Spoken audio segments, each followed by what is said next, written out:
కార్యకర్తల నరనరాల్లో చొచ్చుకుపోయినటువంటి party Telugu Desam party. Telugu భాష,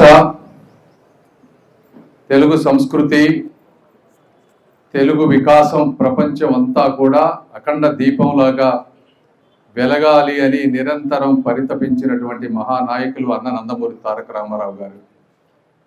ఆ రోజు అన్న నందమూరి తారక రామారావు గారు తెలుగు వారి ఆత్మాభిమానం కోసం ఏ విధంగా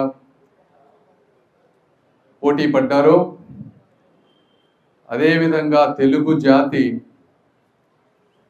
ఈ రోజున ఒక ఆత్మవిశ్వాసంతో ముందుకు వెళ్లే విధంగా చేసినటువంటి గొప్ప నాయకులు, విజనరీ నాయకులు శ్రీ నారా చంద్రబాబు నాయుడు గారు. మరి ఈరోజు ప్రపంచంలో చూస్తూ ఉంటే మూడు సిటీల గురించి మాట్లాడుతూ ఉన్నారు. ఒకటి డల్లాస్, రెండోది దుబాయ్, మూడవది హైదరాబాద్. అమరావతి ఇప్పుడే కాదు. ఈ మూడిట్లో అంటే ప్రపంచ స్థాయిలో ఈరోజు తెలుగు వారందరూ కూడా బెంచ్ కారుల్లో కానీ బిఎండబ్ల్యూలో కానీ తిరుగుతున్నారంటే ఆ రోజు చంద్రబాబు నాయుడు గారు చేసినటువంటి విజనరీ పాలసీస్. రేపు ఇంకొక 2 సంవత్సరాల్లో మాట్లాడుకోబోయే నగరం అమరావతి అవబోతా ఉంది, 4వ నగరం. కాబట్టి వీరందరూ చెప్పినట్టు చంద్రబాబు నాయుడు గారికి వారి గురించి మీ అందరికీ కూడా బాగా తెలుసు. ఎప్పుడు నిరంతరం అంటే నేను కూడా ఇంతకుముందు దూరం నుంచి చూసి అభిమానించేవాడిని. కాకపోతే ఇప్పుడు ఢిల్లీలో ఇంకా క్లోజ్గా వచ్చినప్పుడు వర్క్ చేయడం చూసిన తర్వాత యాక్చువల్గా ఇంకా అభిమానం ఇంకా నాకు ఒక 10 రెట్లు పెరిగింది ఆయన మీద. ఎందుకంటే 40 సంవత్సరాలు ఒక వర్క్ చేసిన తర్వాత జనరల్గా బోర్ కొట్టేస్తుంది ఎవరికైనా కూడా.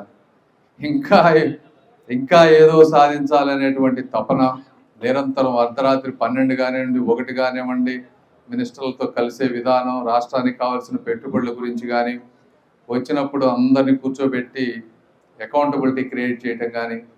వాస్తవంగా తెలుగు రాష్ట్రాలు 5 సంవత్సరాలు కనుక తెలుగుదేశం పార్టీ ఉండుంటే ఎక్కడో ఉండేది మన అమరావతి కూడా, ఆంధ్రప్రదేశ్. దురదృష్టం అయిపోయింది.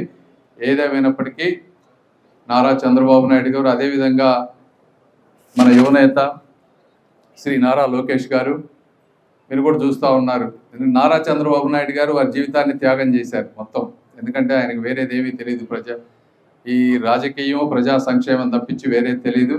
ఇప్పుడు మళ్ళీ నారా లోకేష్ గారు కూడా అన్నీ కూడా త్యాగం చేసి ఒక ఐటీ కానీ, ఒక స్కూల్ డిపార్ట్మెంట్స్ ఇంప్రూవ్ చేయటం కానీ, నిరంతరం పార్టీ బాధ్యతలను మోయటం కానీ, కార్యకర్తలను కానీ ఇవన్నీ అనుసంధానం చేసుకొని ఒక 40 సంవత్సరాల సుదీర్ఘ ప్రస్థానం ఉన్నటువంటి ఒక పార్టీని, రీజనల్ పార్టీని ముందుకు తీసుకెళ్ళటం అంటే అంత ఈజీ పని కాదు.